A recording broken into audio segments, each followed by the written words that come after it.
Problem number 13, find the x and y intercepts. Now the nice thing about an x-intercept, and I'm going to go ahead and draw an image here, and I'm actually going to start with the y-intercept because we've talked about y-intercepts a lot in this unit. And the y-intercept is where the line crosses our y-axis. And we know that if I'm starting at the origin, I'm not moving to the left, I'm not moving to the right, I'm simply moving straight up this line, which means I'm going to have an x value of 0 since I have not moved left or right with my y-intercept.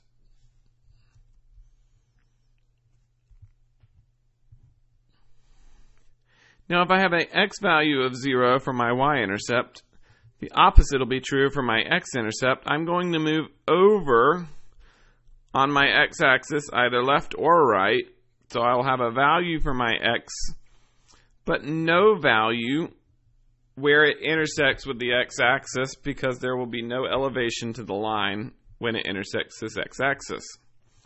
So it will have a y of 0. And since we know that, we can then use this equation and simply plug in a 0 for x to find my y-intercept, a 0 for y to find my x-intercept. So let's go ahead and do it. Let's plug in a 0 for y. 4x minus 6 times 0 equals 24. And what we should recognize right away is when I multiply 6 times 0, that cancels out and everything there is eliminated.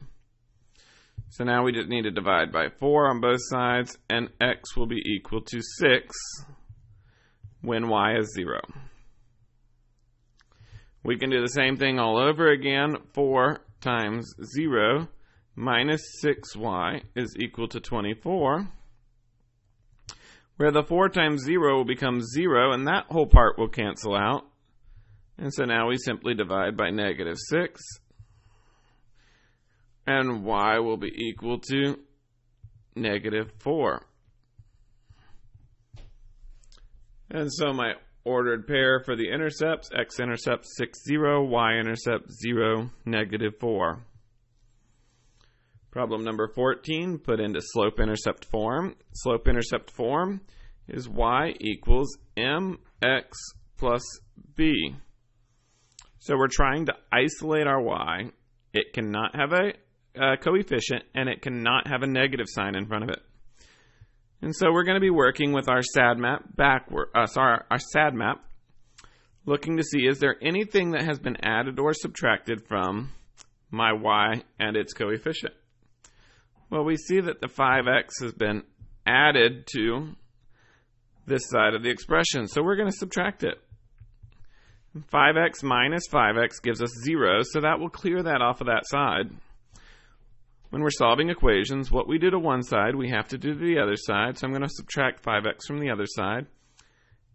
And that will simplify down to negative 10y equals negative 5x minus 20.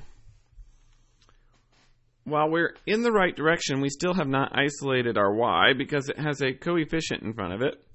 We're going to get rid of that with one quick division of negative 10. What I do to one side of the equation, I have to do to the other side of the equation. It's going to divide also by negative 10. Negative 10 divided by negative 10 is positive 1, so that will give me y by itself. And then, since we have an expression in the numerator, this negative 10 is going to divide into both terms on either side of that subtraction sign. So we have negative 5 over negative 10, which is 1/2 x. And we have a negative 20 over negative 10, which is 2. So our slope-intercept form solution, y equals 1/2 x plus 2. Number 15, find the x and y intercept. So again, we're finding x and y intercepts. So my x-intercept is going to have a y of 0. My y-intercept is going to have an x of 0. I'm going to start with my x-intercept and plug in a y of 0. 6x plus 3 times 0 equals negative 12. 3 times 0 will simplify out, and we can divide by 6, which will leave us with x equaling negative 2. We do the whole process again, this time substituting an x in the equation. 6 times 0 plus 3y equals negative 12.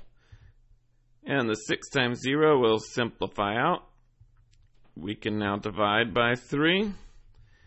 And y is equal to negative 4.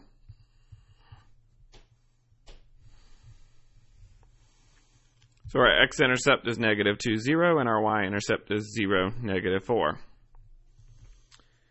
And our last problem on the front page, put into slope-intercept form. So again, we want to isolate the y all by itself. I see that I have 16 added to this left side of the equation, so we're going to subtract the 16x. 16x minus 16x gives us 0, so we're left with negative 12. Y is equal to negative 16x plus 48. Again, we have a coefficient in front of y, so we get rid of that by dividing by negative 12.